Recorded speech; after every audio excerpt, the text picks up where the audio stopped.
हा सगळा मिलाजुला कार्यक्रम दिसतोय. पार्थ पवार हे अजितदादांचे सुपुत्र आहेत आणि चॅरिटी कमिशनर हे मुख्यमंत्र्यांचे बंधू आहेत. अमेडिया कंपनी 99% शेअर पार्थ पवारांचे आहेत. 1% शेअर दिग्विजयचे आहेत. दिग्विजय पाटील ते पण त्यांचे नातेवाईक आहेत. दिग्विजय पाटीलवर FIR होतो, पार्थ पवारवर FIR होत नाही. आणि खडसेंच्या नावाने बोंबाबोंब ज्यावेळेला झाली त्यावेळेला त्यांना राजीनामा द्यावा लागला. मग अजितदादांनी राजीनामा का द्यावा?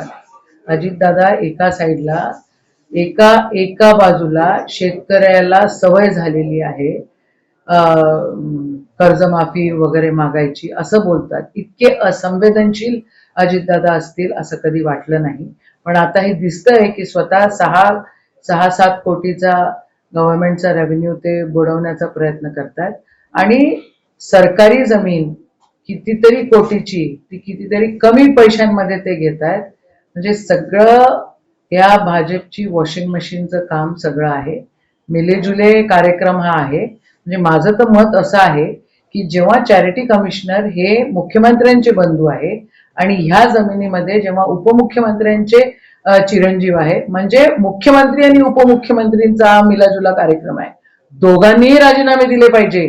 इतके घोटाळे जर तुम्ही करतात, तुम्हाला शेतकरी दिसत नाहीत, तुम्हाला काय हालत होते इथं दिसत नाहीये, तुम्ही कॉन्ट्रॅक्टर लोकांना आत्महत्या करायला प्रवृत्त करतायत आणि तुम्ही मात्र पैसे खातायत आणि सरकारमध्ये राहतायत. मुख्यमंत्र्यांनी राजीनामा दिला पाहिजे आणि उपमुख्यमंत्र्यांनी तर 100% दिलाच पाहिजे.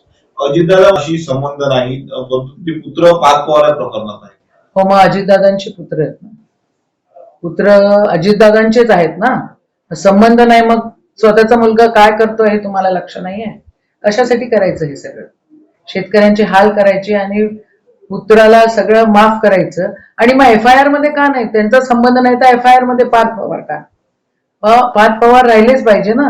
म्हणजे कमळ आणि घड्याळ यांचं लग्न झालेलं आहे, एकच आहेत. हे बदमाशी करतायत आणि हे काही राज्य चालवण्यासाठी नाही पण स्वतःचं कुटुंब आणि स्वतःची मालमत्ता वाढवण्यासाठी हे लोक सत्तेत आहेत.